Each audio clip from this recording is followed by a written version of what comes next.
नमस्कार, मैं हूं चित्रा त्रिपाठी। शाम के 5 बजने वाले हैं। ये वक्त है आप सभी के बेहद पसंदीदा कार्यक्रम दंगल का। आज का दंगल देश के 24 लाख परीक्षार्थियों के भविष्य से जुड़े सबसे बड़े सवाल पर है। और सवाल यह है कि क्या नीट में धांधली हुई।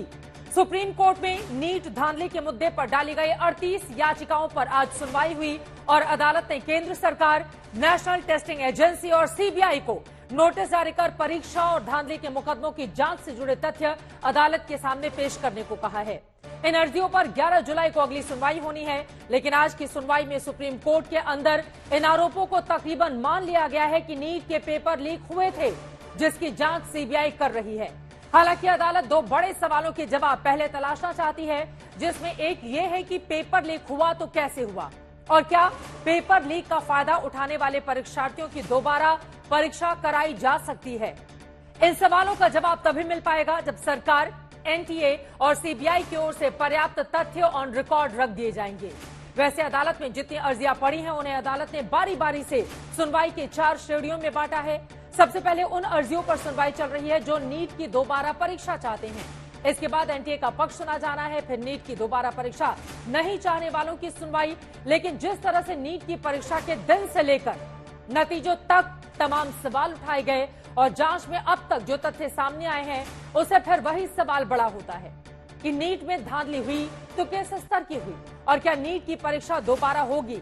इसे लेकर चल रहे सियासत के आरोपों पर भी करेंगे बात। देश भर में पेपर लीक की समस्या और उसके समाधान की दिशा में क्या जरूरी कदम होने चाहिए, इसकी भी करेंगे पड़ताल। लेकिन उसके पहले आज दिन भर इस पूरे मसले पर क्या हुआ, उसको बताते हुए हमारी ये रिपोर्ट देखिए।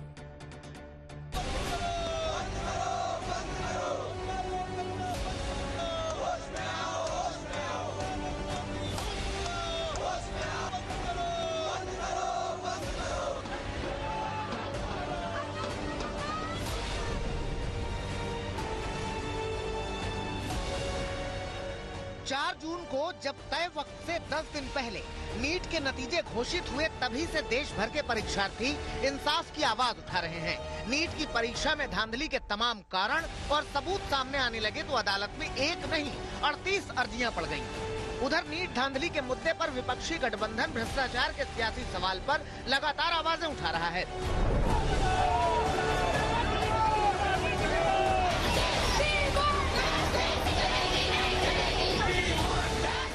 एक तरफ अदालत में सभी अर्जियों की क्रमवार सुनवाई शुरू हो चुकी है, तो दूसरी ओर इंडिया गठबंधन सड़क पर धरना प्रदर्शन कर परीक्षा रद्द करने से लेकर शिक्षा मंत्री के इस्तीफे तक की मांग कर रहा है।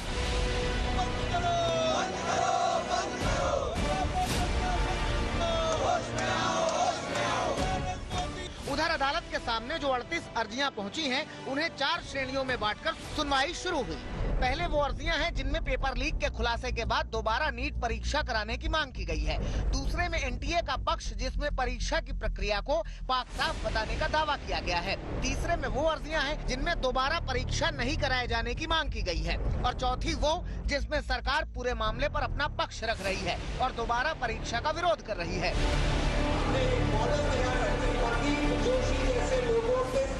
दोबारा नीट परीक्षा कराए जाने वाली अर्जियों पर सुनवाई शुरू होते ही याचिकाकर्ताओं ने परीक्षा में धांधली के आरोप और कारण गिनाए। याचिकाकर्ता ने अदालत में बताया कि 9 फरवरी को नीट की घोषणा हुई, 5 मई को परीक्षा हुई, 4 मई को एक टेलीग्राम चैनल से प्रश्न पत्र और उत्तर सामने आ गए, 5 मई को पटना में पेपर लीक का मुकदमा दर्ज हुआ और गिरफ्तारी हुई, 5 मई को ही एक स्कूल के वाईफाई प्रिंटर से प्रश्न पत्र के प्रिंट निकाले गए, 14 जून को नतीजे आने थे, 4 जून को ही आ गए। हर साल पूर्णांक लाने वाले 1 से 2 परीक्षार्थी होते थे, इस बार 67 परीक्षार्थियों को पूर्णांक मिल गया।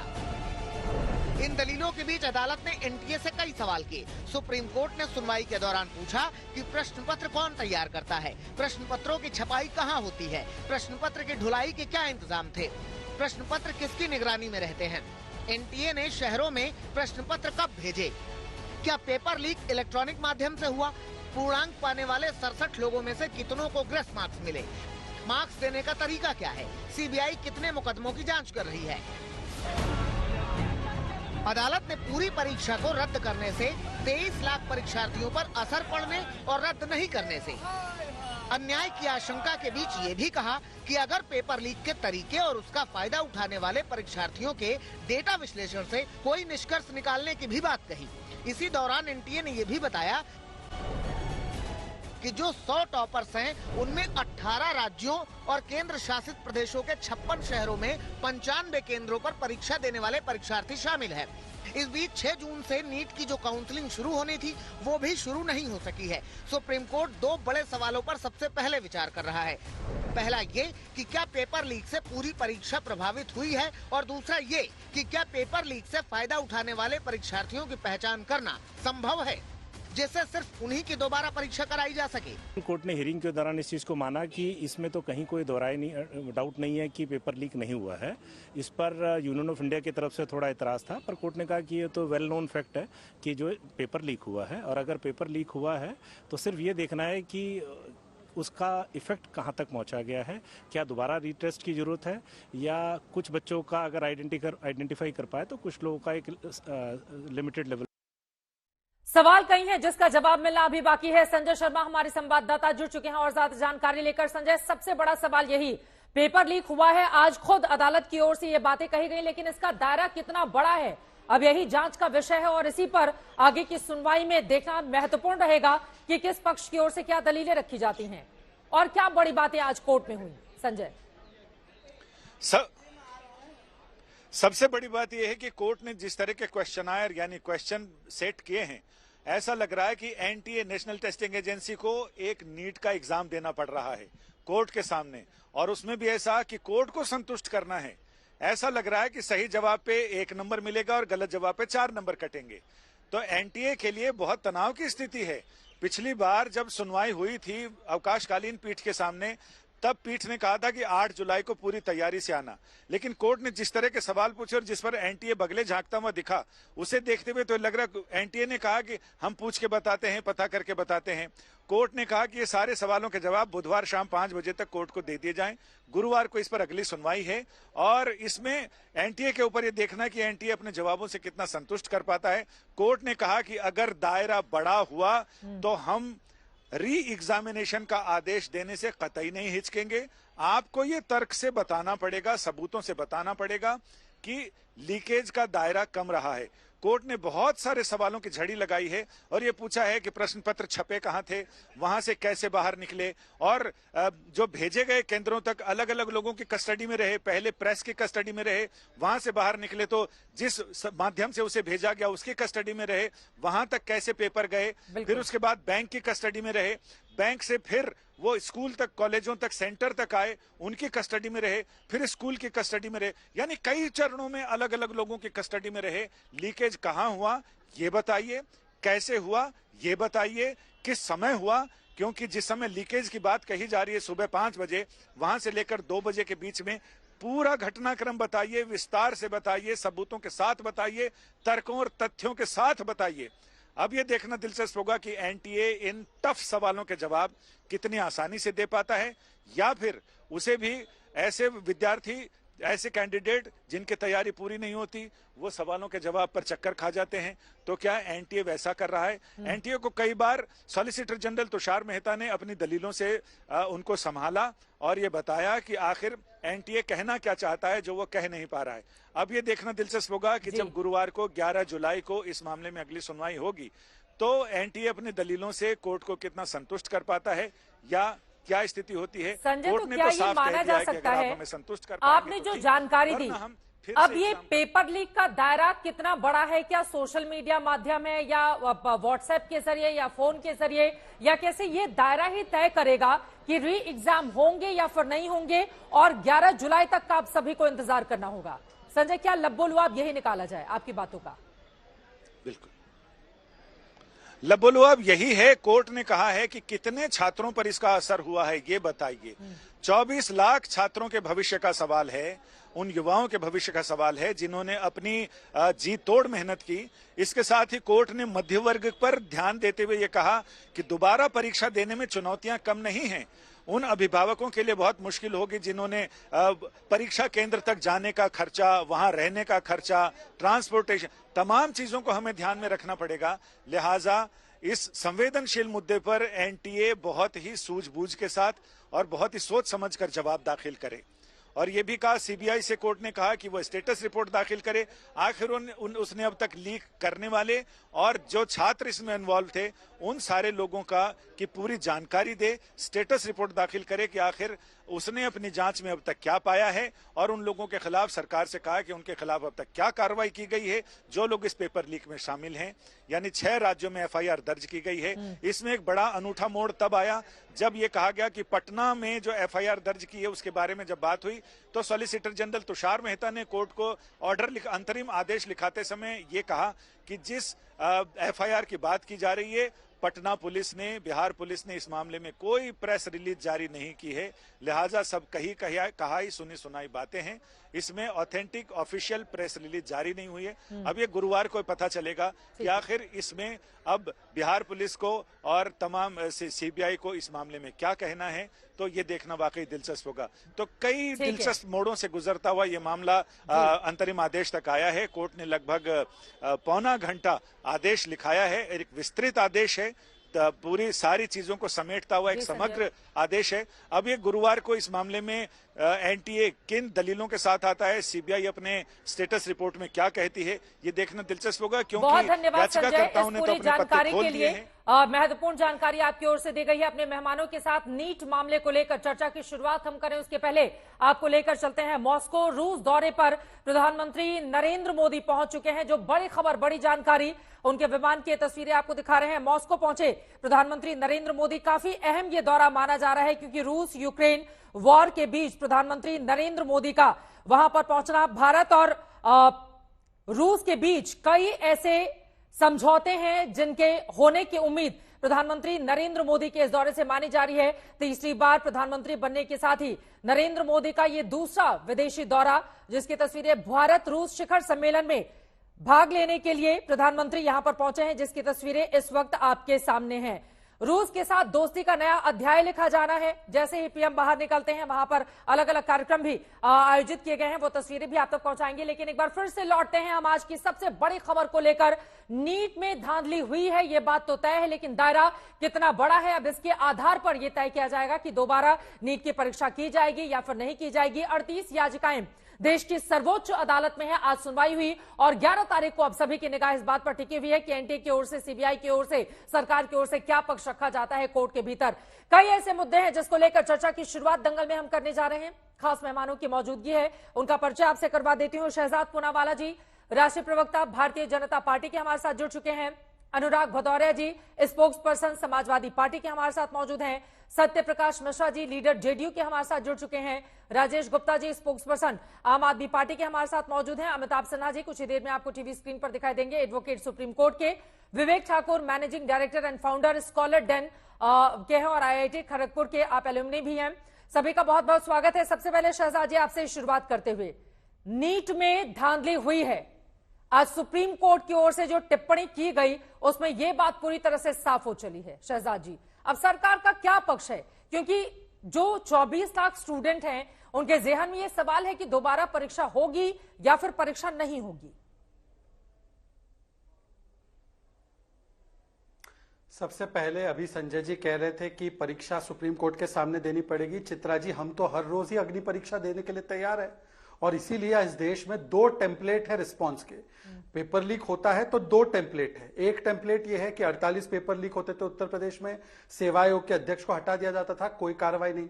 झारखंड में पेपर लीक, तेलंगाना में पेपर लीक, तमिलनाडु में पेपर लीक, बंगाल में 10 पेपर लीक, कोई कार्रवाई नहीं होती। और दूसरी तरफ यहां पर जब पेपर लीक के बारे में या गड़बड़ी के बारे में या अनियमितता के बारे में या धांधली के बारे में, जो शब्द आपको पसंद आए वो शब्द इस्तेमाल करते हुए अगर पता भी चलता है तो सीधा सीबीआई को देना, इंस्टीट्यूशनल रिफॉर्म के लिए कमेटी भी बताना।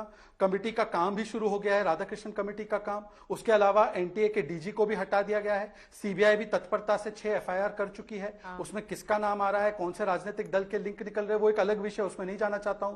परंतु ये 2 टेम्पलेट ऑफ रिस्पॉन्स है। परंतु मैं सिर्फ इतना पूछना चाहता हूं कि जो लोग आज इस पूरे विषय पर राजनीति करते हैं उनको कम से कम एक बार बता देना चाहिए कि उनका इतिहास क्या रहा है।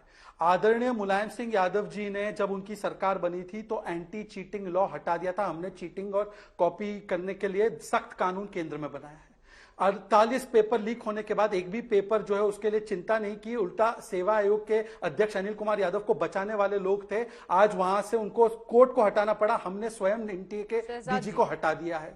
आप कांग्रेस पार्टी का इतिहास देखिए, कांग्रेस पार्टी के राज्यों में 20 पेपर लीक हुए, तो पेपर लीक करने वाला भारत जोड़ो यात्रा में राहुल गांधी के साथ था। आपको हमें इतिहास पढ़ना है ना पॉलिटिकल साइंस पढ़ना है। अभी आपकी सरकार में जो हुआ है उस पर आपकी जवाबदेही बनती है।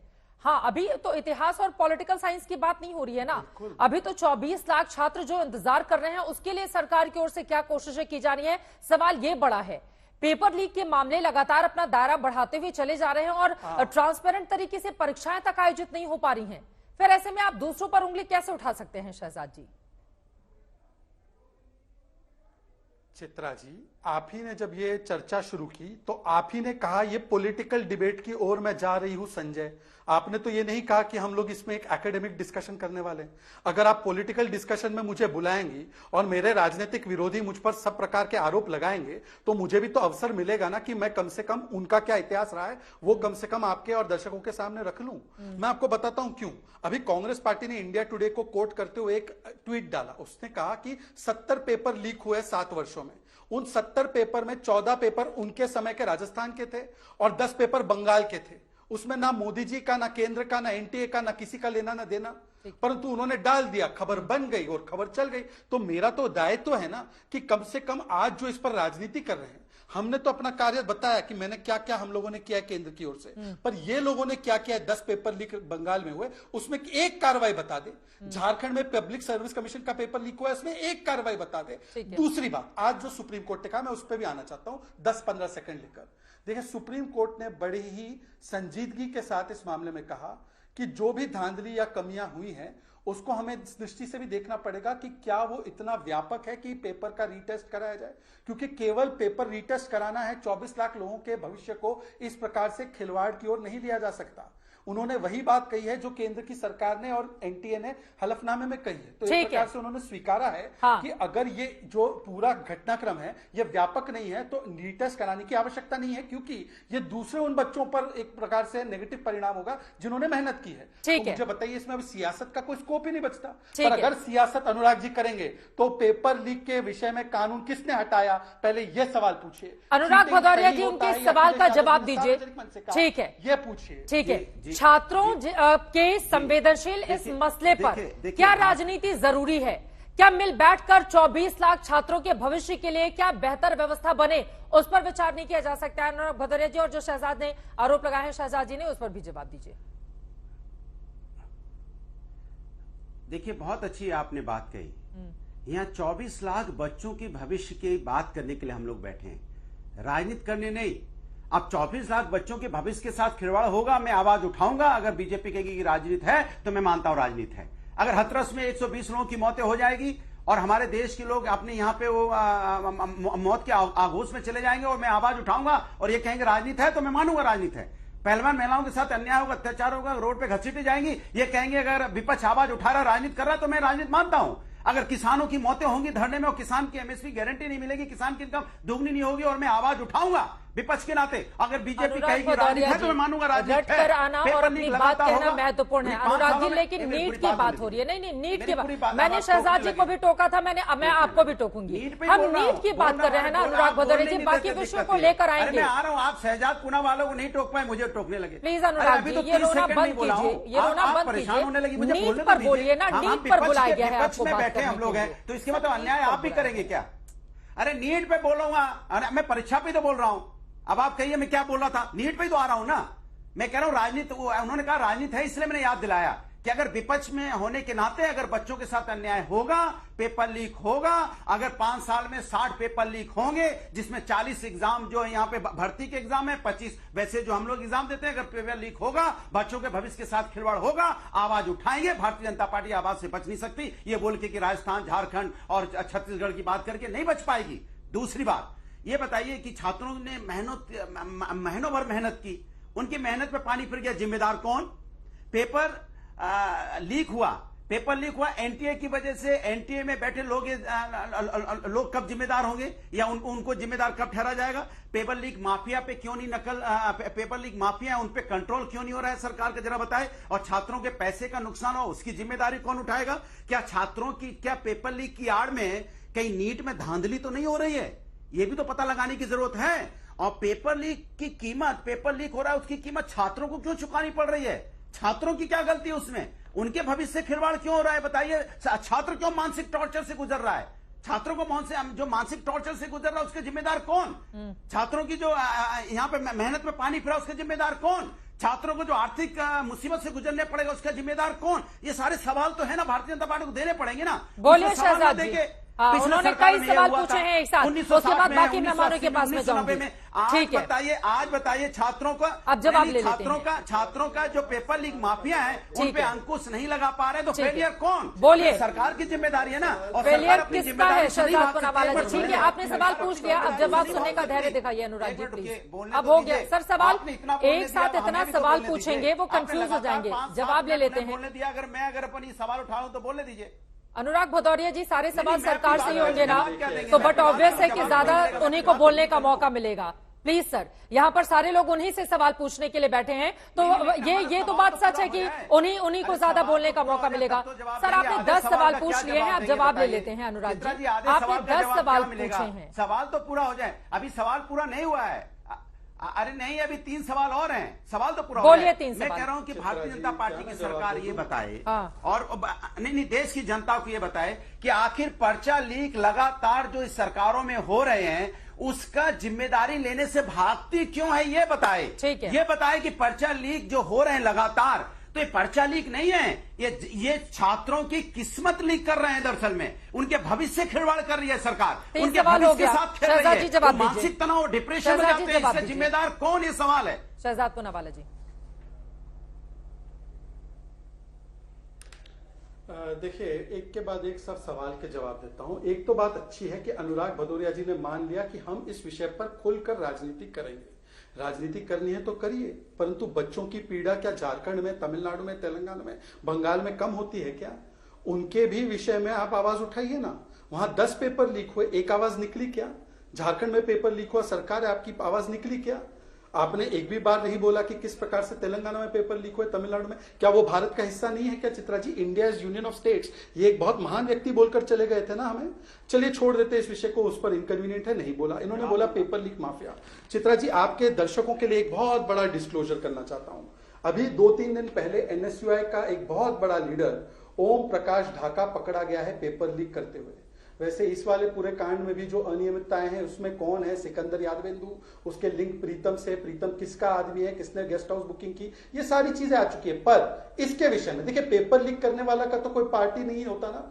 अनुराग जी की पार्टी ने एक बार भी राजस्थान में जो 20 पेपर लीक हुए उसके मास्टरमाइंड ओम प्रकाश ढाका पर एक शब्द बोला हो चित्रा जी, तो मैं यहां पर माफी मांगने के लिए तैयार हूं। इसका मतलब शुद्ध रूप से राजनीति। और चित्रा जी, एक लास्ट बात, इंडिया टुडे की तो बहुत क्रेडिबल न्यूज रिपोर्ट्स होती है। Mulayam Singh Yadav abolishes anti copying act in Uttar प्रदेश।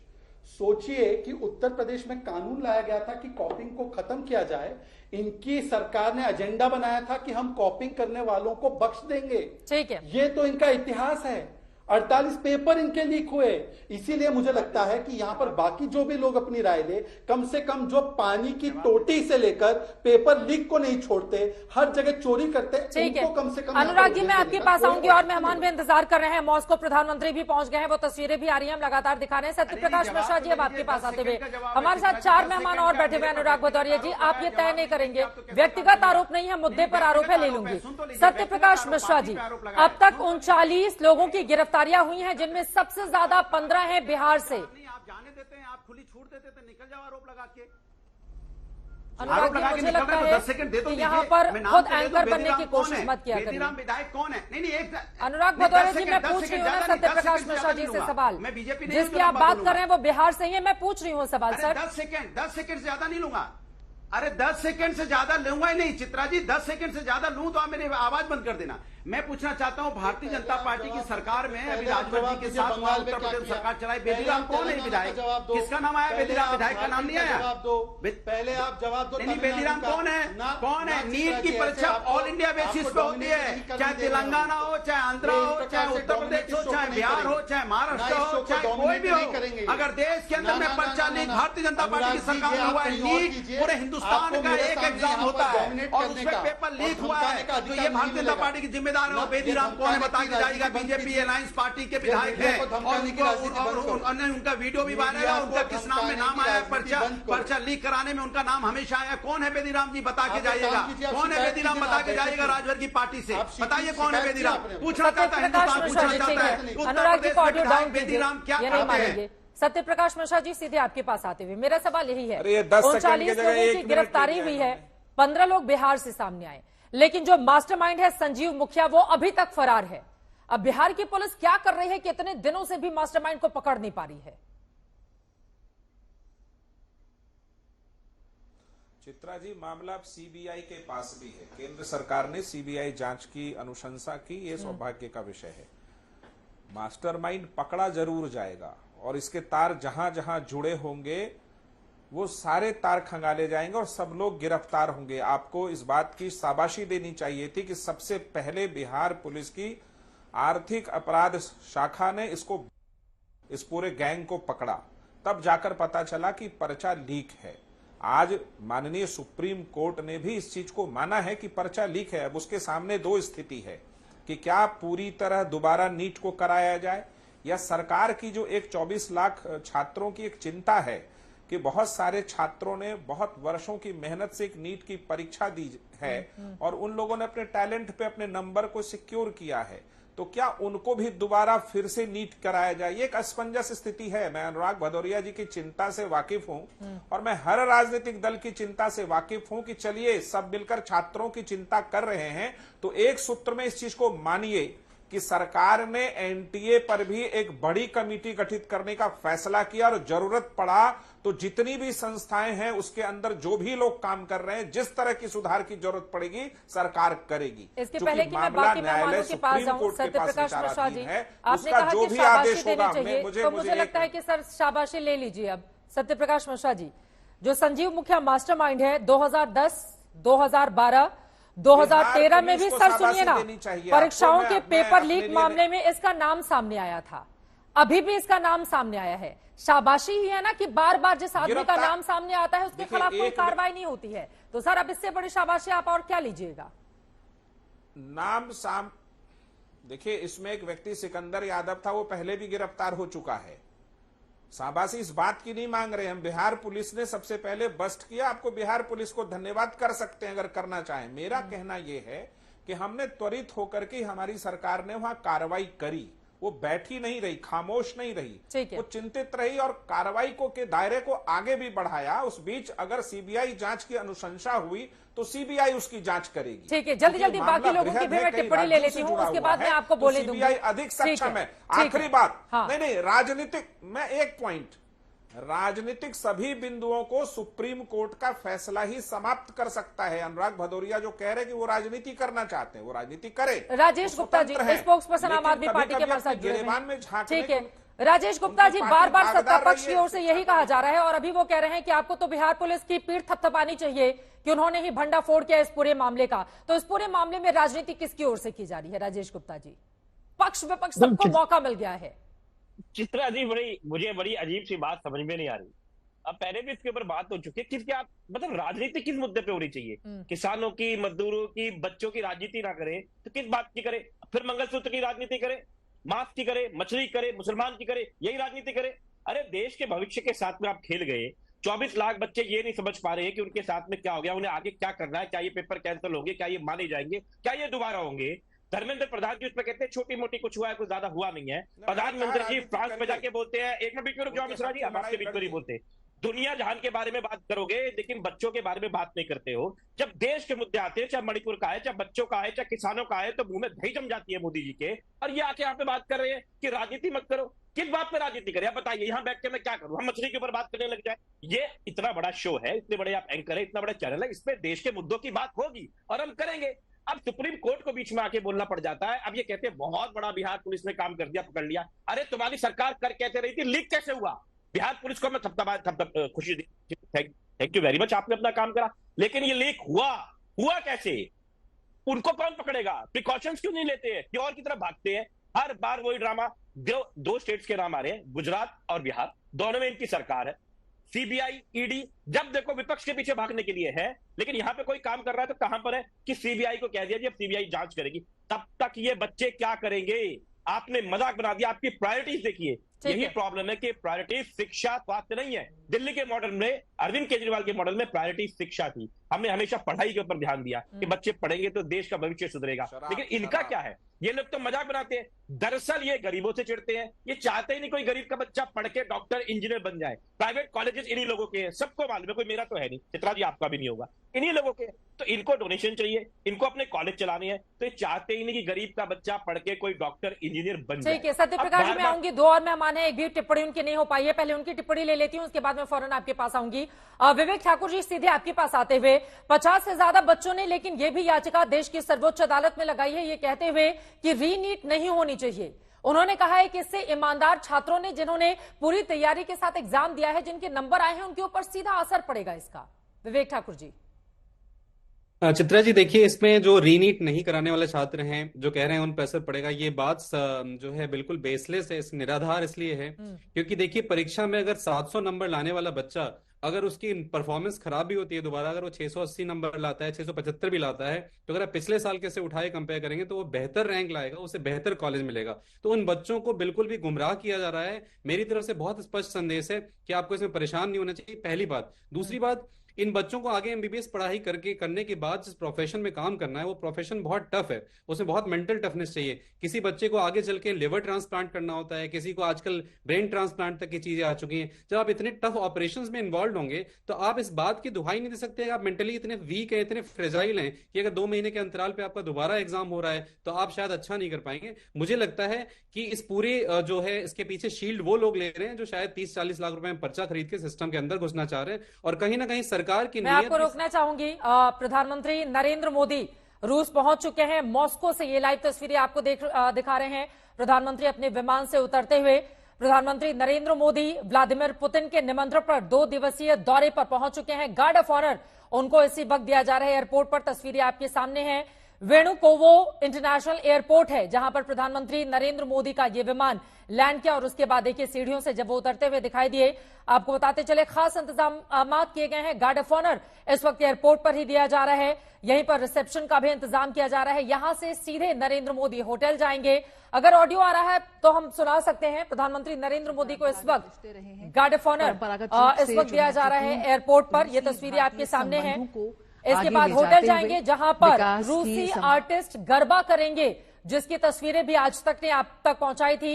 हमारे साथ गौरव सावंत मेरे सहयोगी इस वक्त मॉस्को में ही मौजूद हैं, उनके पास भी आपको लेकर चलेंगे। भारतीय स्टूडेंट से भी मुलाकात का कार्यक्रम प्रधानमंत्री नरेंद्र मोदी का रहने वाला है। अपने आप में काफी ज्यादा महत्वपूर्ण ये 2 दिवसीय दौरा, यहां पर तमाम अधिकारियों से नरेंद्र मोदी प्रधानमंत्री मुलाकात करते हुए, तस्वीरें आपके सामने हैं। व्लादिमीर पुतिन रूसी राष्ट्रपति के साथ उनकी खास मुलाकात भी होनी है, खास मीटिंग होनी है, डिनर का प्रोग्राम भी रखा गया है और प्राइवेट डिनर की मेजबानी प्रधानमंत्री के लिए करने वाले हैं रूसी राष्ट्रपति।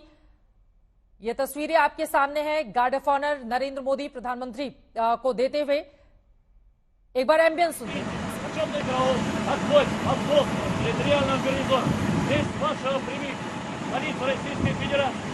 Коронер Москву построен начальник почетного караула майор Акунин.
नरेंद्र मोदी पहुंच चुके हैं मॉस्को की ये तस्वीरें आपको दिखा रहे हैं। गार्ड ऑफ ऑनर उनको दिया गया, दोनों देशों का राष्ट्रगान बजा। उसके बाद आपने देखा किस तरह से प्रधानमंत्री ने वहां पर मौजूद सैनिकों का निरीक्षण किया।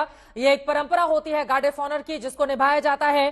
प्रधानमंत्री नरेंद्र मोदी के साथ जिन्होंने रिसीव किया है first deputy prime minister Russia के, वो भी मौजूद हैं, जो होटल तक उनके साथ एक ही गाड़ी में जाएंगे। गीता मोहन मेरी सहयोगी जुड़ चुके हैं ज्यादा जानकारी के साथ।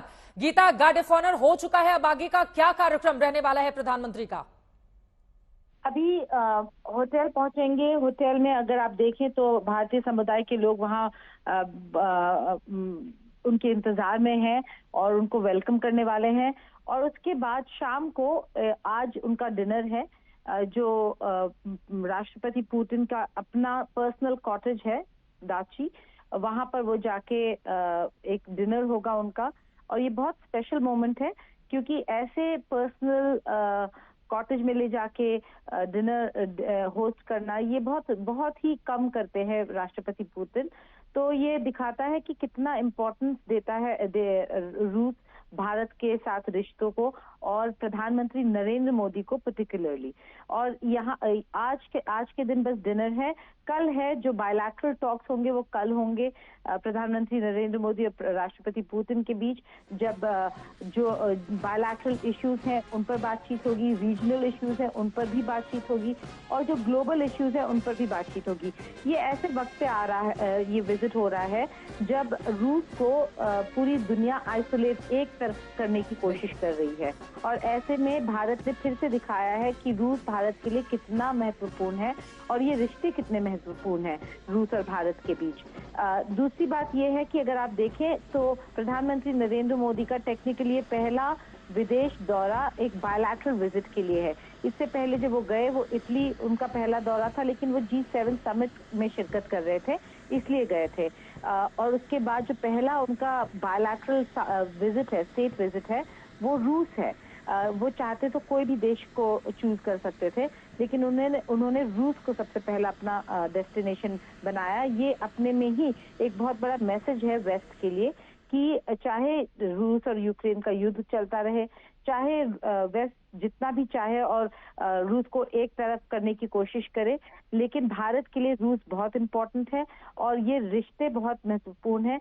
ये इस विजिट से पता चलता है। गीता, तो अगर अगला सवाल मैं आपसे पूछूं, हम तस्वीरें भी लगातार एयरपोर्ट की दिखा रहे हैं। देखिए 10 साल में ये 17वीं मुलाकात पुतिन से होगी, लेकिन 5 सालों के बाद रूस के दौरे पर प्रधानमंत्री नरेंद्र मोदी, वो भी एक ऐसे वक्त में जब रूस यूक्रेन का वॉर चल रहा है और दुनिया भर की नजर इस वक्त रशिया पर है। लेकिन आपने भी कहा कि किस तरह से अलग थलग पश्चिमी देशों ने रशिया को कर दिया है। ऐसे में हिंदुस्तान के नजरिए से, क्योंकि हम सब जानते हैं कि चीन के साथ भी रशिया के किस तरह के रिश्ते हैं, तो चीन पर कंट्रोल करना भी एक मकसद क्या हो सकता है रशिया के साथ संबंधों को और प्रगाढ़ करके, और कौन कौन सी डील होनी है जिस पर निगाहें इस वक्त टिकी हुई हैं? देखिए बहुत इम्पोर्टेंट सवाल है कि जब ऐसे वक्त पे जब पूरी दुनिया रूस को एक अकेले कोने में करने की कोशिश कर रहा है, उनको रूस को अलग थलग करने की कोशिश कर रहा है, तब प्रधानमंत्री नरेंद्र मोदी का ये दौरा है, जो पहला दौरा है उनके तीसरे कार्यकाल में, ये अपने में ही बहुत महत्वपूर्ण है। लेकिन इसके अलावा अगर आप देखें तो युद्ध शुरू होने के बाद से ये पहला इन पर्सन मीटिंग होगा इन दोनों लीडर्स के बीच। ये ऐसा इसलिए नहीं है क्योंकि ये दोनों मिलना नहीं चाहते थे। दोनों लीडर्स के बीच काफी बार फोन पर बातचीत हुई, हर मुद्दे पर फोन पर बातचीत हुई, हर हार और हर जीत पर फोन पर बातचीत हुई। तो ये लोग फोन पे हमेशा अपने संबंध बनाए रखे थे, लेकिन ऐसा मौका ही नहीं मिला जहां पर प्रधानमंत्री नरेंद्र मोदी और रूस के राष्ट्रपति व्लादिमीर पुतिन मिल पाए। युद्ध के बाद ऐसा कोई मल्टीलैटरल समिट नहीं है जहां पर पुतिन ने शिरकत की हो। और जो लास्ट SCO समिट, जो अभी SCO समिट हुआ है, उसमें प्रधानमंत्री नरेंद्र मोदी नहीं जा पाए क्योंकि पार्लियामेंट के सेशंस थे यहाँ पर। तो फिलहाल के लिए बहुत धन्यवाद आपका इस पूरी जानकारी के लिए। अब आज जब मुलाकात होगी तो क्या बात होगी, बातों से क्या बात बनेगी, इस पर हमारी नजर लगातार बनी रहेगी। लौटते हैं नीट के मुद्दे को लेकर लगातार हम चर्चा कर रहे हैं, 2 मेहमानों की बातचीत नहीं हो पाई है। विवेक जी, मैं चाहूंगी जल्दी से आप अपनी बात को पूरी करें। आप ये कह रहे हैं कि जो छात्र रीनीट नहीं कराना चाहते हैं वो दरअसल भ्रम में है, इसके पीछे क्या तर्क देंगे आप? उसके बाद बाकी मेहमानों के पास जाऊंगी। विवेक ठाकुर जी। चित्रा जी, मैं कहना चाह रहा था कि जो बच्चे रीनीट के लिए मना कर रहे हैं, कहीं ना कहीं उन्हें इस कॉन्फिडेंस में लेने की जरूरत है। और मैं इस बात को लेके बहुत विश्वस्त हूं कि जिन्होंने बच्चों ने मेरिट से इस एग्जाम में नंबर स्कोर किया, वो दोबारा भी कर लेंगे, और थोड़े बहुत कम रहने की स्थिति में भी वो एक्चुअली एक बेहतर कॉलेज पहुंचेंगे, क्योंकि रैंकिंग में बहुत बड़ी गड़बड़ी हुई है, पहली बात। दूसरी बात, आज एनटीए के पास जवाब नहीं जुड़ रहे थे। कहीं ना कहीं शहजाद जी को ये समझने की जरूरत है कि नियति ने उन्हें एक बहुत बड़ा मौका दिया है, और इतिहास उन्हें क्रेडिट भी देगा अगर इस मौके का इस्तेमाल करके उस पूरे सिस्टम को सही करें, और थर्सडे को अपनी जो नियत है उसको पाक साफ करके सारे डेटा के साथ जाएं। आज भी सुप्रीम कोर्ट ने कहा, चीफ जस्टिस ने कहा कि आप पब्लिक डोमेन में पूरा डेटा डालिए। जैसे यूपीएससी के एग्जाम में रिजल्ट आता है, एक एक बच्चे के नाम के साथ रिजल्ट आता है। आपने पता है चित्रा जी, आपके शोज के बाद असर ये हुआ है एनटीए पे कि उन्होंने सिक्योरिटी बढ़ा दी है कि एक बच्चे का जो रिजल्ट एक्सेस हो जाता था पहले, अब वो और मुश्किल हो गया है। इसकी बजाय सीजीआई ने आज कहा है कि आप पब्लिक डोमेन में डालिए सारा रिजल्ट, ताकि डेटा एनालिस्ट 2 घंटे 4 घंटे में ये पाक साफ कर दे कि वाकई में कितने बड़े स्तर पर गड़बड़ी हुई है। ठीक है, और ये कोई इसको पॉलिटिकल छुपाने की बयान बजाय नहीं है शहजाद पूनावाला जी। वो कह रहे हैं आपको बड़ा मौका मिला है कि कम से कम पारदर्शिता के साथ ये तय किया जाना चाहिए कि छात्रों के भविष्य से कोई खिलवाड़ नहीं होगा। आज चीफ जस्टिस ऑफ इंडिया का बयान वर्बैटिम पढ़ रहा हूं। You don't cancel a whole exam only because 2 students engaged in malpractice. We must be very careful about the nature of leak. इन्होंने एक बार नहीं कई बार कहा है। तो अगर विवेक ठाकुर जी का विवेक सीजीआई से ज्यादा है तो मैं उनके सामने नतमस्तक होता हूं, परंतु विवेक ठाकुर जी मुझे ये बताएं कि क्या ये सच बात है या नहीं है कि जैसे ही ये एग्जाम लिबरलाइज हुई, रैशनलाइज हुई, जिसका मतलब यह है कि बिना कोचिंग क्लासेस के भी इस एग्जाम में बच्चे क्रैक कर पाए, अच्छा रैंक पाए, उसके बाद कई सारे क्लासेस से जुड़े हुए लोग इस पर बहुत आवाज उठा रहे हैं। और विवेक जी का एक परिचय ये भी है कि वो क्लासेस से जुड़े हुए हैं, जो शायद उन्होंने बताया उनको बोल लेने दीजिए, ये तरीका नहीं हो सकता। मुझे लगता है शायद विवेक जी का एक परिचय, सवाल पर वो जवाब देना चाह रहे हैं। अनुराग भदौरे जी, ये तरीका एक परिचय ये भी है। अनुराग देखिए, अनुराग जी का ना लेना ना देना, अनुराग जी पर उनको विंडो पे लाया गया है। अनुराग जी प्लीज, जनता ने अनुराग जी प्लीज, अनुराग जी, विवेक जी ने उनसे सवाल पूछा है, वो विपक्ष पर नहीं विवेक ठाकुर के आरोपों पर जवाब दे रहे हैं। अनुराग जी का ऑडियो डाउन कीजिए, ये ऐसे डिबेट नहीं हो सकती। अनुराग भदौरे जी प्लीज, शहजाद जी अपनी बात पूरी करें। हाँ विवेक जी, मैं आपसे ईमानदारी से एक सवाल पूछना चाहता हूं। आज जब इस एग्जाम को किया गया, हालांकि ये एग्जाम सुप्रीम कोर्ट ने कहा कि एनटीए करे, पहले सीबीएसई करती थी। जब ये एग्जामिनेशन किया गया, ज्यादा सेंटर्स खोले गए, ज्यादा महिलाओं का पार्टिसिपेशन हुआ, ज्यादा रूरल के लोगों का पार्टिसिपेशन हुआ, गरीब बच्चों का हुआ, और बिना क्लासेस लिए वो इस एग्जाम में आ पाए। क्या आप इसके खिलाफ थे क्या? और आप बताइए कि आप कोई क्लासेस से जुड़े हुए हैं जब ये सवाल उठा रहे हैं आप रीनीट का? शहजाद जी, आप सुप्रीम कोर्ट से ऊपर है, ये भी जरा बता दीजिए, ईमानदारी से बताइए आप कोई क्लासेस से जुड़े हुए कि नहीं है। शहजाद सर, आप बता दीजिए ना, आपको क्लासेस से जुड़े हुए कि नहीं? क्यों नहीं बता? सवाल पूछने वालों पे ही आप लोग उंगलियां उठाने लगते हैं। मेरी छोड़ दीजिए अगर ना, हम किसी क्लासेस जुड़े तो आईआईटी खड़गपुर से पढ़े भी। देखिए आप कौन से, और मैं बताऊं आपको, मैं देश जुड़े हैं ना हम ऐसे गरीब। सर, आप कौन सी क्लासेस से जुड़े, जरा एक बार बताइए। हाँ, लिखा हुआ है एक बार बता तो दीजिए। आप व्यक्तिगत जनता को डिस्क्लोजर की तो बात, अभी आपने डिस्क्लोजर की बात देश की बुद्धों, ये देश की टिप्पणी कर नहीं रहा हूं। बच्चों की करियर का सवाल है। डिस्क्लोजर की अभी आपने बात की, बात करने के लिए मुझ पे व्यक्तिगत आक्षेप कर रहे हैं। सत्ताधारी पार्टी का प्रवक्ता है, तो आप मैं बच्चों के एजुकेशन के साथ धंधा नहीं करता। की बात कीजिए ना, पर्सनल मैं आपको धमका नहीं रहा हूँ। ये आप अपना देखिए, आप छीटाकशी कर रहे हैं। मैं अपनी बात मैंने आपसे कहा, मैंने धमकाया नहीं है। अभी विवेक जी ने, अब विवेक जी पॉलिटिकल आदमी की तरह बात कर रहे हैं। जब इसका मुद्दा आया है तो अभी विवेक जी पॉलिटिकल व्यक्ति की तरह बात कर रहे हैं। मेरी बात सुनने की क्षमता नहीं है। जल्दी से 2 लाइन में अपनी बात पूरी करें प्लीज, व्यक्तिगत टिप्पणी नहीं करेंगे। अनुराग जी भी इंतजार कर रहे हैं, सत्य प्रकाश मिश्रा जी भी कुछ बोलना चाह रहे हैं, मुद्दे पर रहते हैं। बोलिए बोलिए।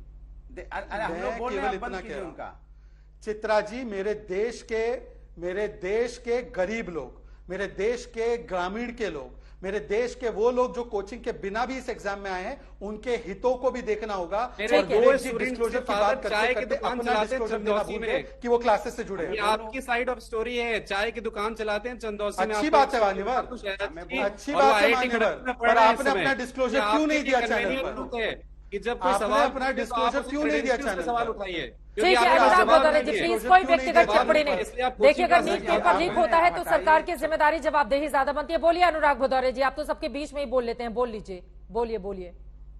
देखिए भारतीय जनता पार्टी नहीं, सबके बीच में नहीं बोलता, मेरे बीच में कोई बोला था तो मैं बोला हूं। देखिए भारतीय जनता पार्टी की इससे गंभीरता देखिए, इनके आईटी सेल में अमित मालवीय, वो ट्वीट क्या करते हैं आज की डेट में, काली पिक्चर के बारे में नहीं, काली एक पिक्चर आ रही उसके बारे में, प्रमोशन के बारे में लिख रहे हैं, लेकिन यहां पे पर्चा लीक 24 लाख बच्चों का भविष्य अधर में अटका है, उसके बारे में ट्वीट नहीं लिखेंगे। अरे उसके बारे में लिखिए ना आप 1947 की पिक्चर में क्या हुआ था, आपने क्या झगड़ा हुआ, तो उसके बारे में आप ट्वीट कर रहे हैं। काली पिक्चर के बारे में करेंगे, लेकिन यहाँ बच्चे परेशान हैं, एक भविष्य के परिवार अटका है, उसके बारे में नहीं ट्वीट करेंगे। एक बात, किसकी बात हो रही है? दूसरी बात, किसकी बात हो रही है? मेरी बात सुनिए। अरे इस समय जब मुसीबत का वक्त होता है, मैं अमित मालवीय जी की बात कर रहा हूं। अमित मालवीय यहाँ पर हैं, क्या हम उन पर डिस्कस कर रहे हैं उनके ट्वीट को लेकर? ट्वीट करिए, लगातार कीजिए। हाँ।